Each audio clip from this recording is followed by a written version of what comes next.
When booking an economy flight from London to Perth, there are over 2,000 flight options from over 28 airlines. So which ones are the best?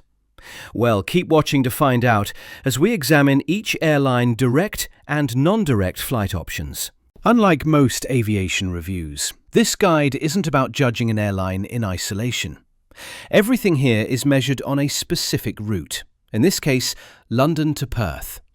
We'll look at on-time performance, total journey time, aircraft choice, seat comfort, stopovers, and even what's available in the departure terminal, including lounge access and familiar restaurant brands.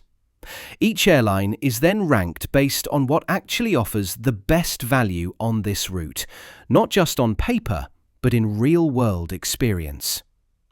If you've watched one of my route guides before, some of the format will be familiar. But every route produces different results, and this one is no exception. For this guide, we conducted flight searches for the months of March, April, May, July, September, and November 2026. With that out of the way, let's begin. Let's start off with some of those hilariously high fares from airlines you'll probably want to avoid. Air India. Unbelievably, Air India is the most expensive airline on this route, despite offering what could easily be considered one of the poorest products. The itinerary is far from ideal too, as the airline doesn't fly directly to Perth. Instead, you're looking at a two-stop journey, routing via New Delhi and then Singapore. What makes this worse is that the second leg may be operated by a narrow-body Airbus A321, which is the last aircraft you want on a long sector like this. Add to that reports of poorly maintained, dirty cabins and an overall product that feels well below the price being charged. Honestly, it's hard to understand why Air India prices itself so high on this route. Avoid it like the plague. Air France is arguably the best airline in Europe right now, but on this route, it simply doesn't represent good value for money. The most common option is a two-stop itinerary, routing via Paris Charles de Gaulle and Singapore, with the final leg operated by a Qantas A330. Air France does also offer a one-stop option by connecting onto Qantas's direct service to Perth. However, this is usually more expensive than flying Qantas Direct from Heathrow, which makes very little logical sense. For that reason, I'm placing Air France firmly in the poor value tier. Lufthansa also falls into this category. It suffers from the same issues, but on average the fares are even more expensive for a fairly average product. Services route via Frankfurt or Munich, then onward via Singapore, where Singapore Airlines operates the final leg to Perth. For aviation geeks, though, there is one small positive. It may be a last-chance opportunity to fly on the Boeing 747-400 before it retires. Oman Air is difficult to recommend on the London to Perth route, as it doesn't operate its own services to Perth. Outbound, passengers typically rely on a Qatar Airways codeshare via Doha, with the return often operated by Malaysia Airlines via Kuala Lumpur. Despite this mixed and inconsistent routing, fares are usually among the most expensive, offering poor value overall. When flying on Oman Air aircraft, the economy product is fairly average, with a 31-inch seat pitch on the Dreamliner, and customer service is frequently cited as a weak point. Add in the prospect of a 7-hour narrow-body 737 sector between Kuala Lumpur and Muscat, and the appeal drops even further. Because of this, I think Oman Air sits somewhere between avoid and poor value on this route. Eithad. Yes, Eithad is on this list as well. And the reason is simple. They don't fly directly to Perth. Instead, Eithad drops passengers in Kuala Lumpur, where you're then expected to continue on a 6-hour flight operated by Batik Air on a Boeing 737. It's the aviation equivalent of flying business class to the car rental desk and then being handed a shopping trolley. Okay, yes, to be fair, Batik Air is technically a full-service subsidiary of Lion Air, but in reality, you should expect a no-frills experience. Economy does offer a slightly better 32-inch seat pitch, but meals and drinks are not included, and punctuality is a serious concern. Looking at the data, Batik flight OD151 to Perth is delayed 96% of the time, with an average delay of 48 minutes. That's astonishing, even by Batik's own standards. In 2023, over 52% of Batik's flights were delayed or cancelled. Then there's the aircraft itself. The 737 MAX is a narrow-body jet not designed for long-haul travel. Expect a cramped cabin, constant movement, and a genuinely fatiguing experience. And worst of all, this isn't even good value. It's one of the most expensive options on the list. Avoid at all costs. Swiss may have some value proposition, particularly for those looking for convenient connections from regional UK airports like Newquay, Bristol and Jersey. It also has the advantage of being the first departure from Heathrow, which can be useful for early morning travellers or those connecting onwards from London.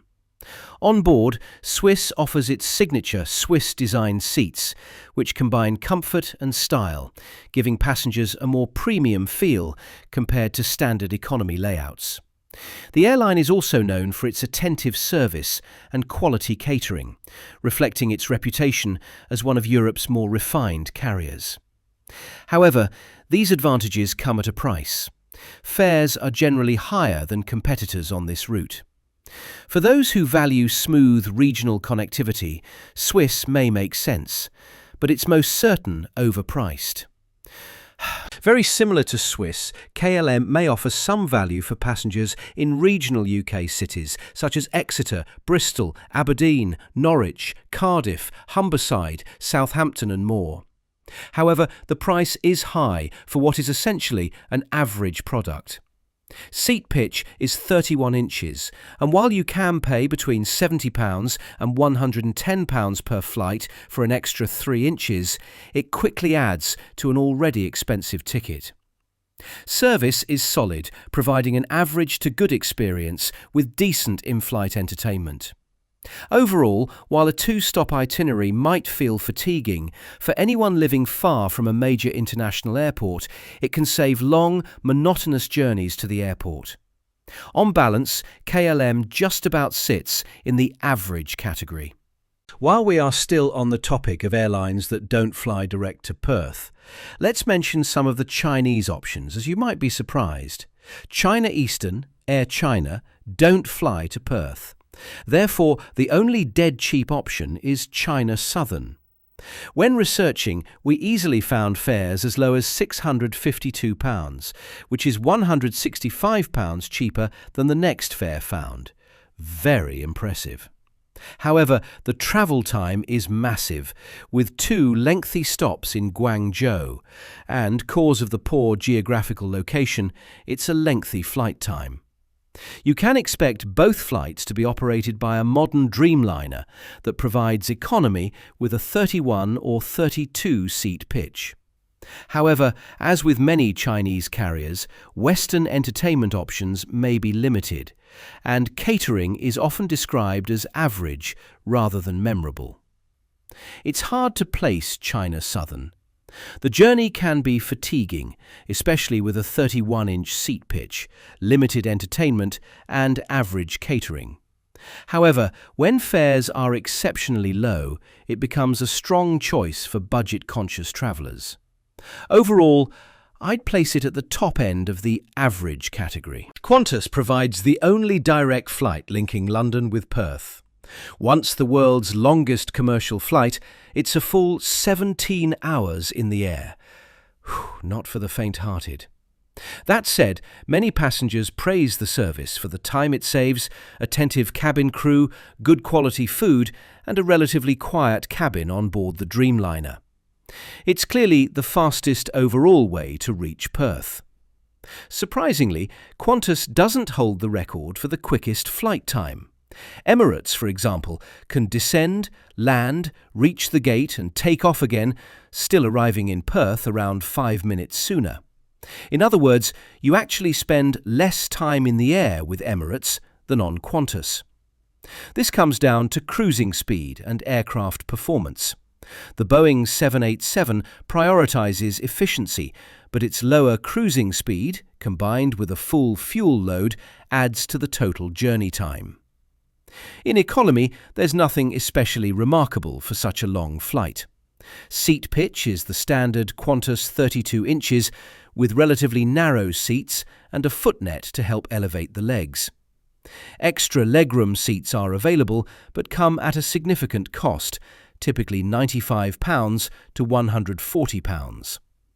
On flights of this length, fatigue is unavoidable. Extended immobility increases the risk of DVT, true for any long-haul flight, but particularly relevant here. Passengers with respiratory conditions such as asthma or COPD may find a one-stop option more comfortable overall.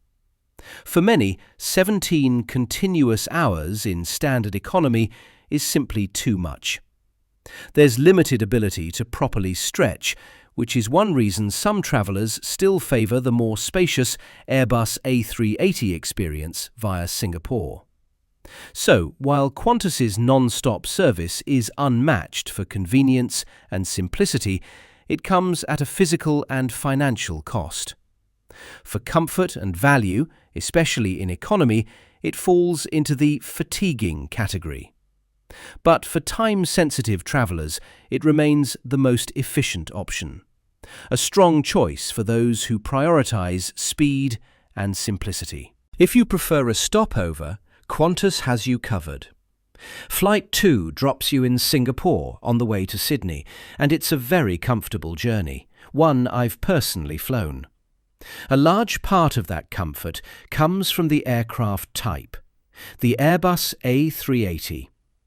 Its immense size allows for wider seats and a smoother ride, handling turbulence more efficiently than smaller planes. The cabin feels stable, less jarring, and noticeably quiet. Comfort is also enhanced by Qantas's configuration. Economy seats offer a 32-inch pitch. There's a self-service snack bar and one of the world's best in-flight entertainment systems. After a 2-hour layover in Singapore, you board a Qantas A330-200 for the final leg, a 5.5-hour flight. Couples and solo travellers will appreciate the 2-4-2 seating, though seat pitch is slightly reduced to 31 inches. On some aircraft, you may be lucky enough to find refurbished cabins with 13.3-inch 4K touchscreens and Bluetooth connectivity. Qantas also boasts an exceptional safety record, with no fatal accidents since it began jet operations in 1959. Baggage allowance is generous as well, with up to 30 kilograms combined across an unlimited number of bags. Considering cost, comfort and baggage allowance, this stopover option just about qualifies for our outstanding value ranking, but only just. Back in the days of the jumbo jet, I flew with Malaysia Airlines to Perth and was genuinely impressed with both the service and the overall quality of the product. I paid just £600 back in 2009. Fast forward to 2026, and Malaysia Airlines is still, on average, providing the cheapest fares to Perth, with the lowest prices coming in at around £840. That might sound like a big increase, but when you adjust for inflation, that £600 in 2009 is equivalent to roughly £1,045 in today's money. So, in real terms, it's actually better value.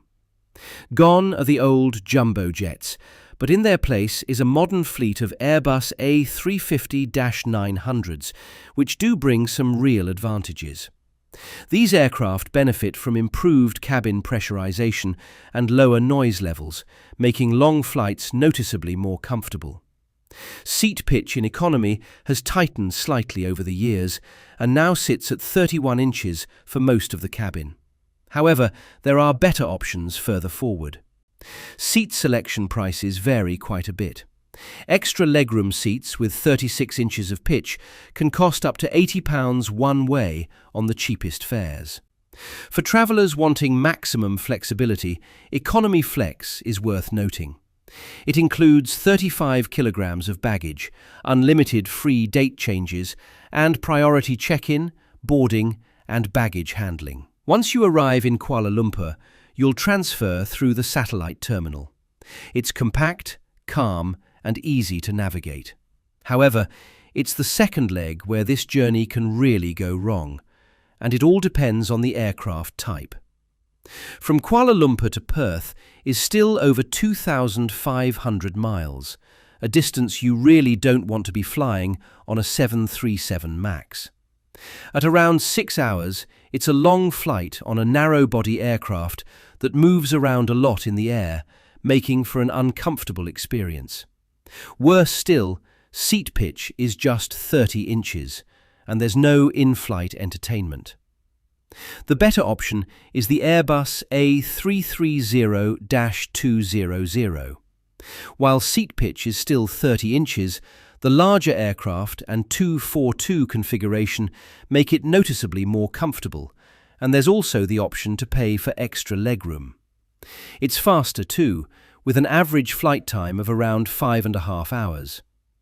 Because of this, I'm going to split Malaysia Airlines into two separate entries. The 737 leg goes firmly into avoid, while the A330 option just about earns a place in acceptable. Cathay Pacific provides, on average, the second lowest fares, which you may find surprising since it's currently considered to have the world's best economy class. Well, at least to Skytrax anyways.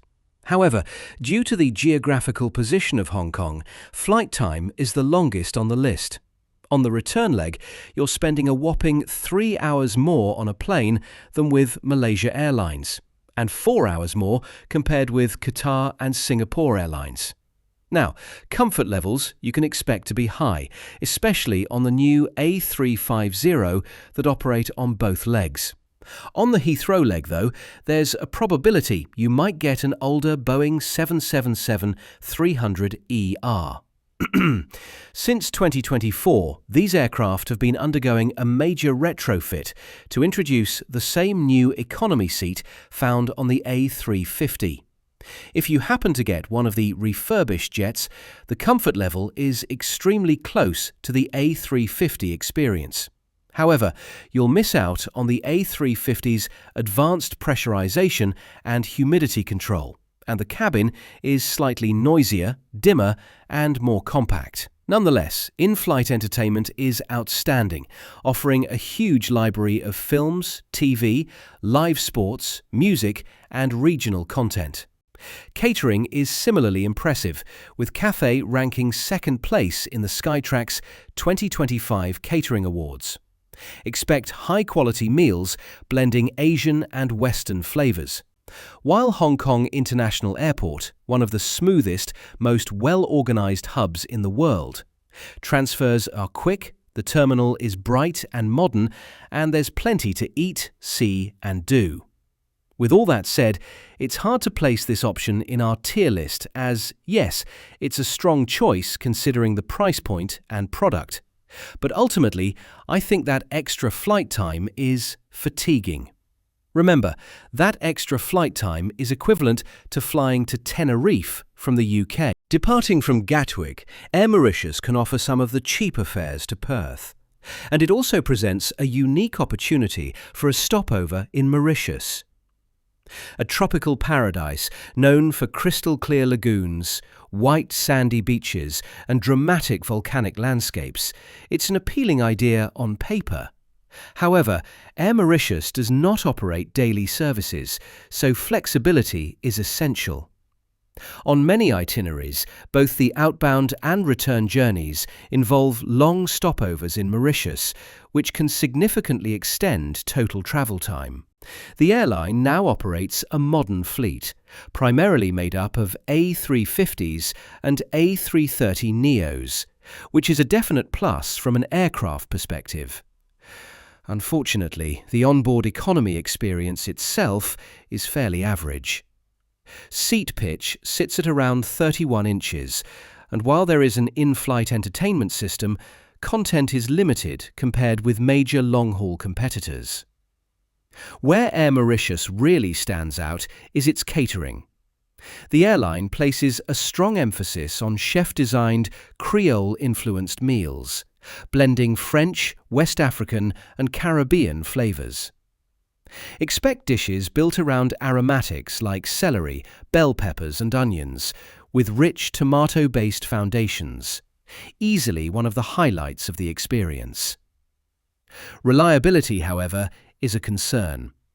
Delays are common on the Gatwick service.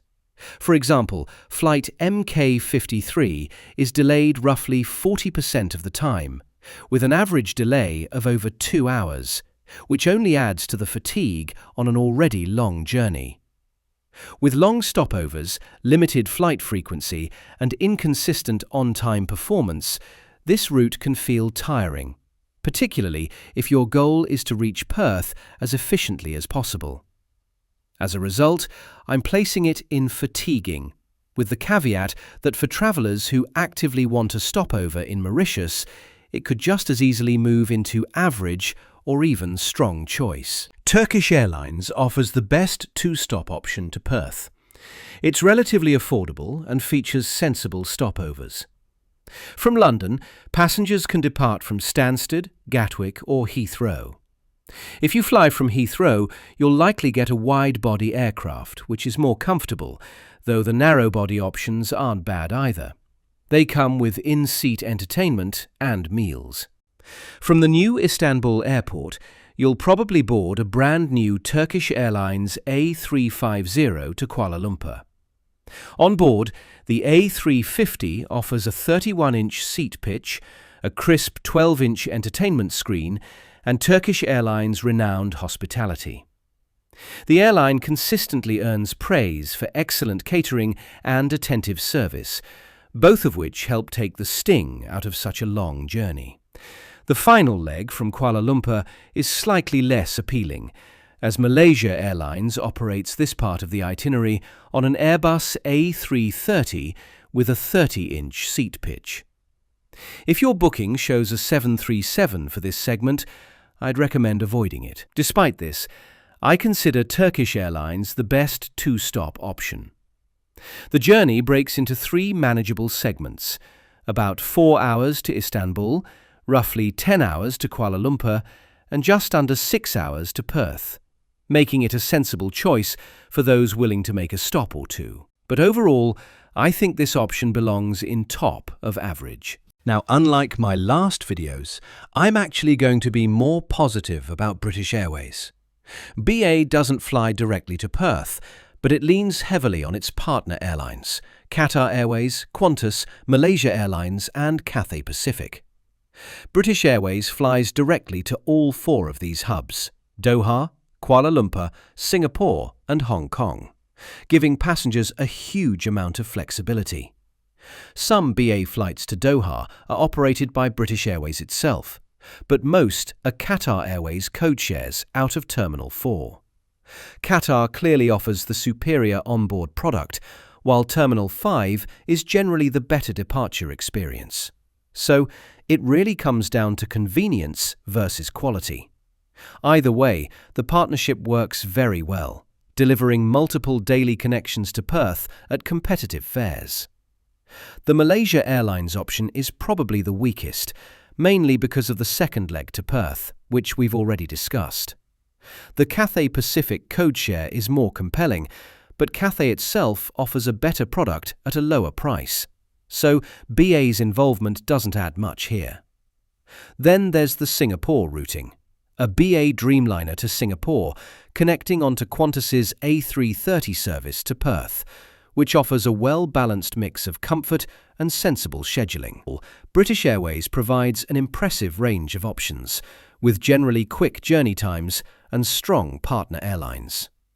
The BA product itself is average, 31-inch seat pitch across the board, no checked baggage on the cheapest fares, and the airline does have a reputation for delays. But I'm feeling patriotic today. Thanks to the sheer number of routing options and competitive flight times, I think British Airways just about earns its place. Thai Airways sits in an interesting position on the London to Perth route. Outbound flight times are decent, and the routing via Bangkok makes sense geographically. However, Thai only operates one daily service to Perth, which means connections don't always align perfectly, and longer stopovers at Bangkok Suvarnabhumi Airport are possible. The first leg from London is typically operated by a Boeing 777-300ER. While it's not the newest aircraft, Thai continues to excel where it matters most: warm, attentive hospitality and consistently strong catering. In fact, Thai regularly ranks among the world's top airlines for in-flight food. Economy seating is where the premium economy feel really comes through. A generous 32-inch seat pitch, footrests, and 9 abreast seating result in wider seats and a noticeably less cramped cabin than many competitors. The second leg, from Bangkok to Perth, is operated by a Boeing 787 Dreamliner, bringing quieter operation and improved comfort for the long flight south. Combined, the experience feels more relaxed and traditional, with a strong emphasis on service rather than cutting-edge tech. There are downsides. Seatback screens on the 777 are relatively small. Cabin pressurization isn't as advanced as on newer aircraft, and total journey time stretches to around 19 hours due to Bangkok's location. However, for travellers who value space, service and meal quality over outright speed, these compromises are easier to accept. Pricing is often higher than you'd expect, which does prevent Thai from being a clear value winner. But when comfort and onboard experience are prioritised, Thai Airways delivers a level of space and service that genuinely feels a step above standard economy. For that reason, I'd place Thai Airways in the premium economy experience category. Qatar Airways is often hailed as one of the best airlines in the world, and on the London to Perth route, that reputation is more justified than on other routes we have covered. To begin with, there are plenty of daily flight options from both Gatwick and Heathrow, with fast, well-timed connections and consistently strong overall journey times. The experience really starts to shine on the first leg to Doha. From Heathrow, Qatar operates a varied long-haul fleet, including the 777-300ER, A380, A350 and Boeing 787 Dreamliner.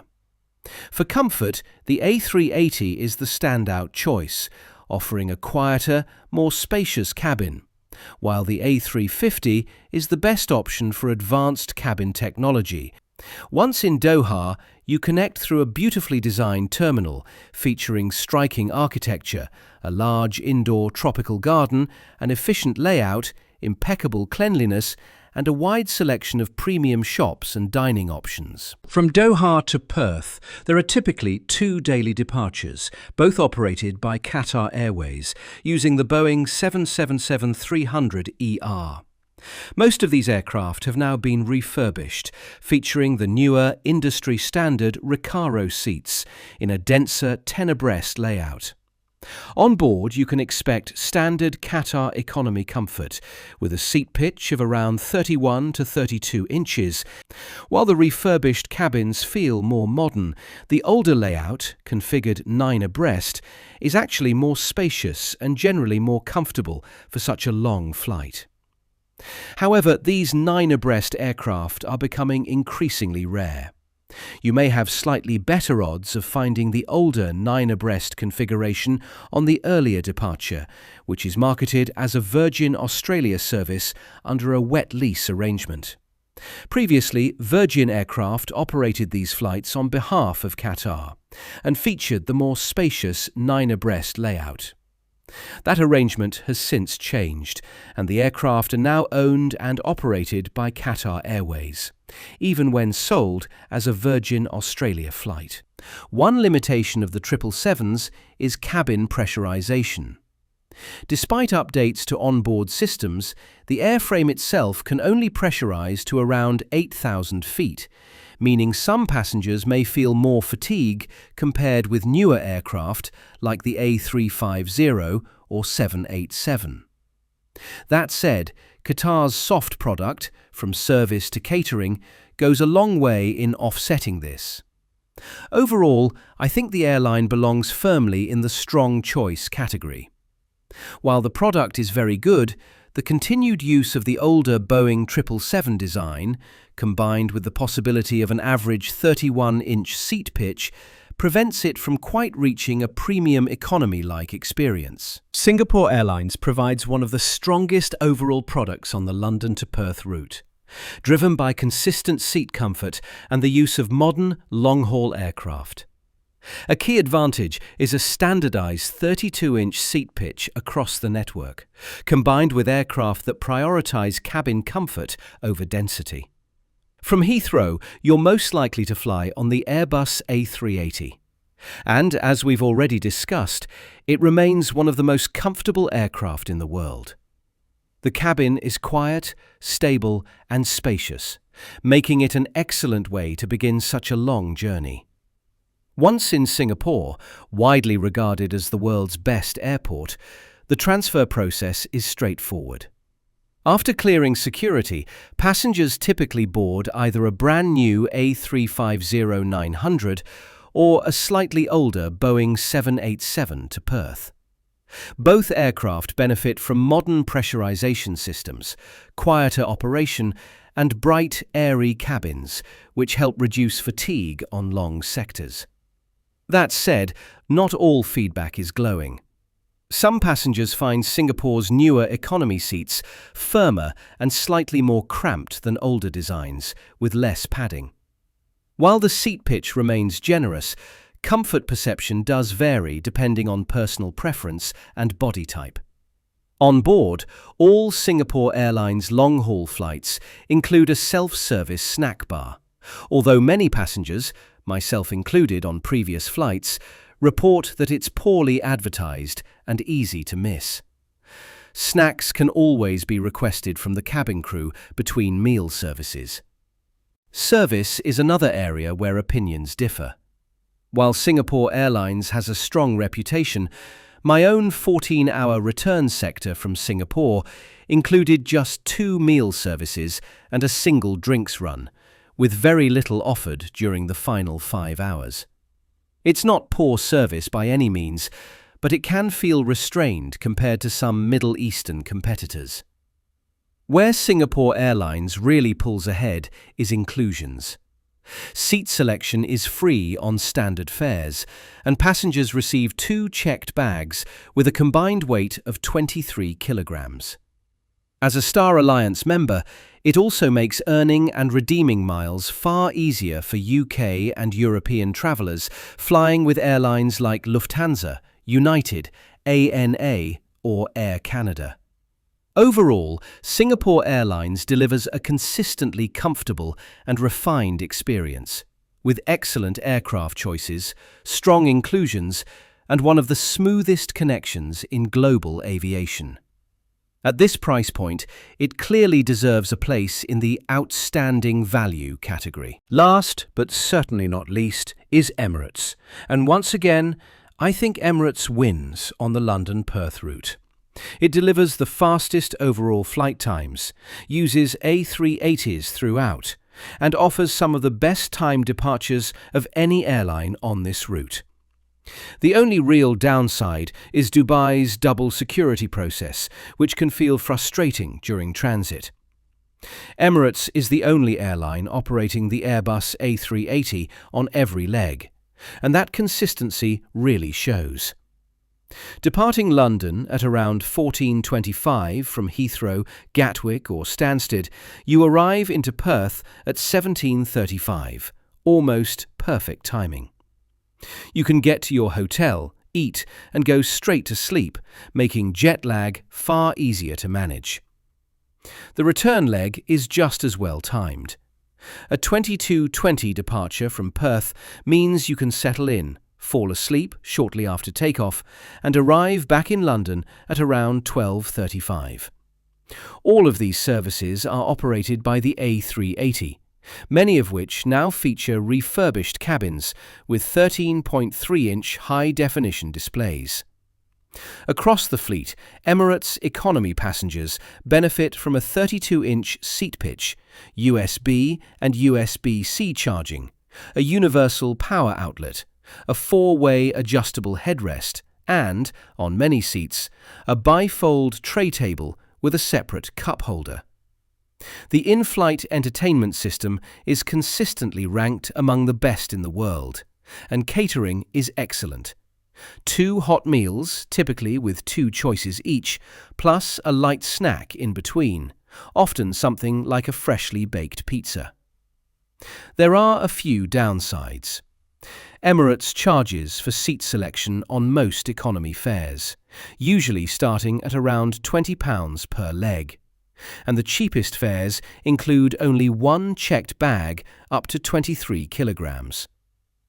The Skywards loyalty program is solid, but it's most rewarding if you fly Emirates regularly.